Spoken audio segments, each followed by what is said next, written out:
राधे राधे, जय श्री कृष्ण। मैं हूं सुशील गोस्वामी और आप देख रहे हैं तिलक पत्रिका। प्रयागराज की पावन धरा पर देश विदेश के करोड़ों श्रद्धालु आए और गंगा यमुना सरस्वती के पावन संगम में डुबकी लगाकर यहाँ पुण्य प्राप्त कर रहे हैं। इस धार्मिक नगरी में इस वक्त पूरा वातावरण धार्मिकमय बना हुआ है। कोई किसी भी संप्रदाय का हो, किसी भी भक्त क्षेत्र के जो संत सन्यासी उनका शिष्य हो या केवल सनातन धर्म में आस्था रख रहा हो, वो लोग यहाँ आ रहे हैं और आनंद ले रहे हैं। और जैसा कि मैंने कहा कि देश विदेश से श्रद्धालु आ रहे हैं, तो हमारे समीपवर्ती नेपाल, जो कि भारतीय सनातन संस्कृति का ही एक ऐसा राष्ट्र है, वहां से भी कुछ लोग आए हुए हैं। और इस सनातन नगरी में, तीर्थ नगरी में आप देख रहे हैं ये घास फूस की जो कुटिया बनी हुई है, पर्ण कुटी जैसी, यहाँ रहकर वो इस कुंभ का आनंद ले रहे हैं। तो आइए उनसे खास आपको मिलवाते हैं, बातचीत कराते हैं कि इस प्रयागराज के तीर्थ की नगरी में, संगम नगरी में आकर उन्हें कैसा लग रहा है। तो ये एक ग्रुप आया हुआ है, नेपाल से है और यहाँ आनंद ले रहे हैं। किस तरह का इन्हें आनंद आ रहा है इस कुंभ में, आइए इन्हीं से जानते हैं, इन्हीं से बात करेंगे, पूछेंगे, तो आपको पता लगेगा कि कैसा लगा इन्हें।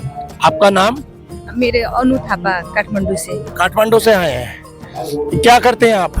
मैं हाउस वाइफ हूँ। अच्छा, और परिवार में किस तरह का क्या व्यापार करते हैं आपके पति, या कोई कार्य करते हैं सेवा में? सरकारी नौकरी है। सरकारी नौकरी में है। तो वहाँ से आप कितने लोग आए हैं? हम 6-7 लोग इकट्ठे मिलके आ गए। संगम में स्नान किया? हाँ किया, सुबह किया, बहुत अच्छी तरह किया। भीड़ भाड़ भी उतना ज्यादा नहीं है जितना दिखा रहा है, ऐसा कुछ भी नहीं है। हाँ, बहुत अच्छी तरह किया, साफ सुथरा, मैनेजमेंट बहुत अच्छा लग रहा है यहाँ पे। मन लग रहा है आपका? बहुत मन लग रहा है। अच्छा, आपने बताया कि आपके पति सरकारी नौकरी में अधिकारी हैं, लेकिन यहाँ ये घास फूस की झोपड़ी में रह रहे हो, कैसा लग रहा है? नहीं, ऐसा ये और उसमें कोई कंपैरिजन नहीं है। वो तो गृहस्थी जीवन है और ये एक अलग सा सुकून है, अलग सा आनंद है और अजीब सा वो उसमें वो फीलिंग है, उसका कोई बयान ही नहीं किया जा सकता। कब तक रुकने वाले हैं यहाँ? आज दोपहर को हम बनारस से काठमांडू वापस आ रहे हैं। पहली बार आए कुंभ में? पहली बार है कुंभ में। अच्छा, कैसे पता लगा आपको कि कुंभ हो रहा है, वहाँ जाना चाहिए और वहाँ स्नान करेंगे तो पुण्य मिलेगा? मीडिया से भी, और आजकल तो मीडिया हर घर में है। 144 साल के बाद आ रहा है, इस अवसर को हमें नहीं घुमाना था किसी भी तरह। आनंद आया। बहुत आनंद आया। देखो, ये सबसे बड़ी बात है, जो 144 साल बाद ये कुंभ का सुयोग बना है, इसको कोई भी सनातनी खोना नहीं चाहता। चाहे 1 दिन का समय मिले, 2 दिन का मिले, जितना मिले, लोग आ रहे हैं, आनंद ले रहे हैं। देखिए, नेपाल से आए, पहली बार कुंभ में आए और प्रयागराज में भी पहली बार आए, लेकिन एक बार आने के बाद ही उनका पूरा मन आकर्षित कर लिया इस संगम नगरी ने।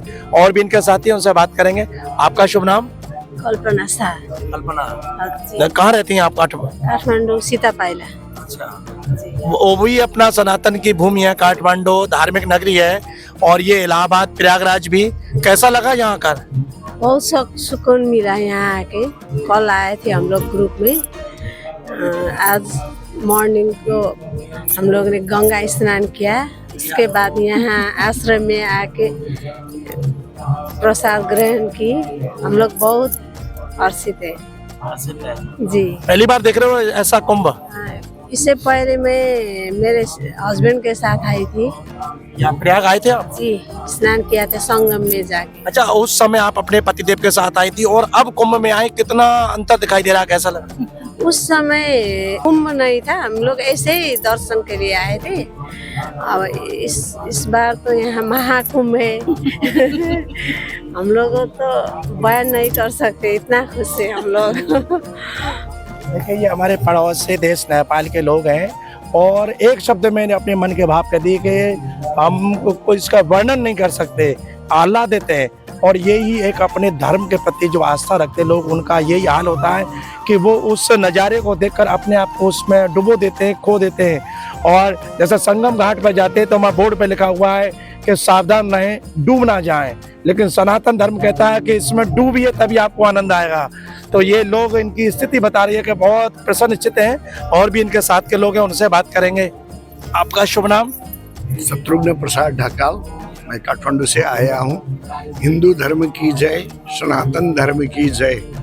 ये प्रयागराज जो नगरी है ये पूरा जमुना जी और गंगा जी से घिरा हुआ क्षेत्र है, बहुत पवित्र स्थल है।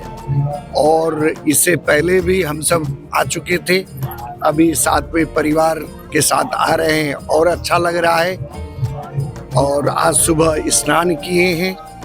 सावधानी होकर कहाँ स्नान करने से अच्छा रहेगा ये सोचकर करने से हमें लगते हैं कोई भी दिक्कत नहीं है।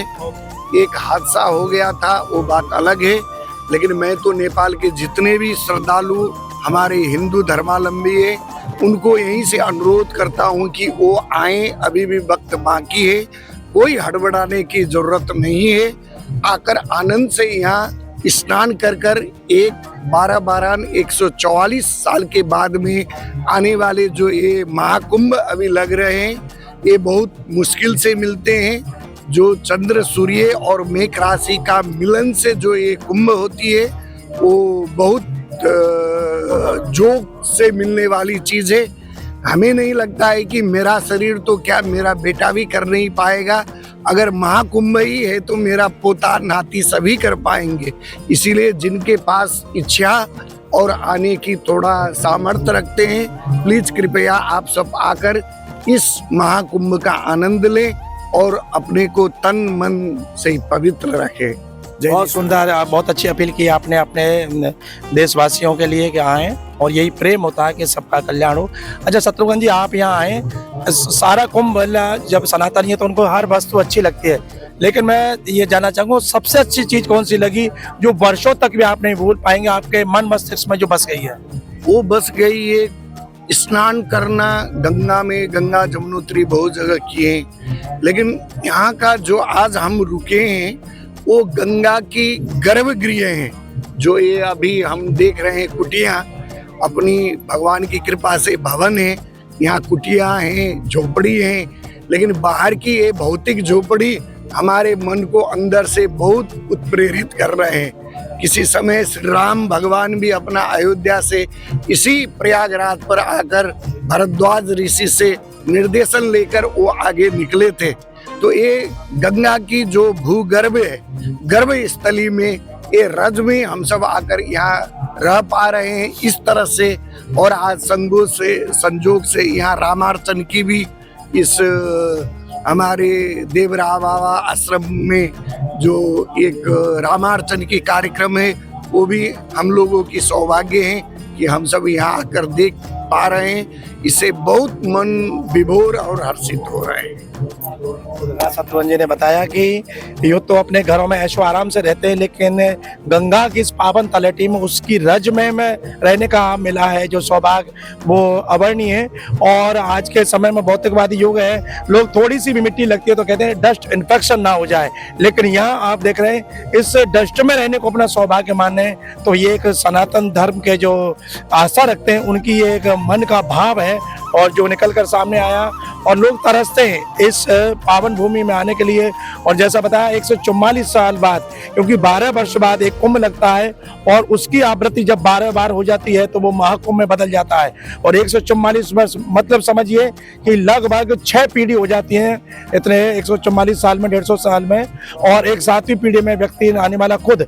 तो अगर वो स्नान करे तो समझो उसकी 7 पीढ़ियां तर गई। और सनातन में 7 पीढ़ियों के उद्धार को लेकर ही लोग अपनी आस्था का व्यक्त करते हैं, पुण्य करते हैं और ये सारे जो कर्म करते हैं। तो एक सहज में ही ये अवसर मिल रहा है 7 पीढ़ियों को अपना तारने का।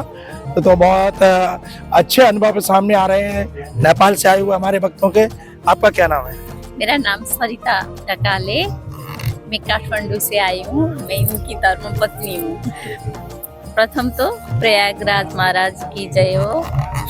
मैं बहुत आनंदित हूँ, यहाँ आने से मेरे को और प्रेरणा एकदम सुकून फील हो रहा है ना।